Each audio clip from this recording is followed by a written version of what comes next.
ಎಲ್ರಿಗೂ ನಮಸ್ಕಾರ. ನೀವೆಲ್ಲ ಬಿಸಿ ಇದ್ದೀರ ಅಂತ ಗೊತ್ತು, ಆದ್ರೂ ಸಹ 1 ನಿಮಿಷ ಫ್ರೀ ಮಾಡ್ಕೊಂಡು ಈ ವಿಡಿಯೋ ನೋಡಿ. ಯಾಕಂದ್ರೆ ಸ್ಟೆಗ್ನೋಗ್ರಫಿ ಅಂತ ಒಂದು ಹೊಸ ತಂತ್ರಜ್ಞಾನ ಬಂದಿದೆ. ಈ ಟೆಕ್ನಾಲಜಿಯನ್ನ ಯೂಸ್ ಮಾಡ್ಕೊಂಡು ವಾಟ್ಸಪ್ಗೆ ಒಂದು ಮೆಸೇಜ್ ಬರುತ್ತೆ. ಅದೇನಾಗಿರ್ತದೆ, ಒಂದು ಫೋಟೋ ಆಗಿರ್ತದೆ. ಆ ಫೋಟೋನಲ್ಲಿ ಮಾಲ್ವೇರ್ಗಳು, ಕೋಡ್ಗಳನ್ನ ಎನ್ಕ್ರಿಪ್ಟ್ ಮಾಡಿ ಕಳಿಸಲಾಗ್ತಾ ಇರ್ತದೆ.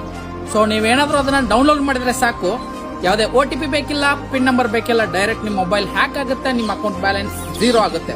ಇದನ್ನ ಹೇಗೆ ತಡೆಯೋದು? ವಾಟ್ಸ್ಆಪ್ ನಲ್ಲಿ ಆಟೋಮೆಟಿಕ್ ಡೌನ್ಲೋಡ್ ಆಪ್ಷನ್ ಅನ್ನ ಆಫ್ ಮಾಡಬೇಕು. ಹಾಗೆ ಯಾರಾದ್ರೂ ವಾಟ್ಸ್ಆಪ್ಗೆ ಮೆಸೇಜ್ ಮಾಡಿದ್ರೆ ಅವರು ಅನ್ನೋನ್ ನಂಬರ್ ಆಗಿದ್ರೆ ವೆರಿಫೈ ಮಾಡಿನೇ ನೀವು ಅದನ್ನ ಡೌನ್ಲೋಡ್ ಮಾಡಬೇಕಾಗುತ್ತೆ. ಆಟೋಮೆಟಿಕ್ ಡೌನ್ಲೋಡ್ ಆಪ್ಷನ್ ಅನ್ನ ಹೇಗೆ ಆಫ್ ಮಾಡೋದು ಅಂದ್ರೆ, ವಾಟ್ಸ್ಆಪ್ ನಲ್ಲಿ ಸೆಟ್ಟಿಂಗ್ಸ್ ಓಪನ್ ಮಾಡಿ, ಅದರಲ್ಲಿ ಸ್ಟೋರೇಜ್ ಅಂಡ್ ಡೇಟಾ ಅಂತ ಒಂದು ಆಪ್ಷನ್ ಐತೆ, ಅದ್ರ ಮೇಲೆ ಕ್ಲಿಕ್ ಮಾಡಿ. ಅದ್ರ ಮೇಲೆ ಕ್ಲಿಕ್ ಮಾಡ್ತಿದ್ದಂಗೆ ವೆನ್ ಮೊಬೈಲ್ ಯೂಸಿಂಗ್ ಡೇಟಾ ಅಂತ ಒಂದು ಆಪ್ಷನ್ ಬರ್ತದೆ, ಅದ್ರ ಮೇಲೆ ಕ್ಲಿಕ್ ಮಾಡಿ.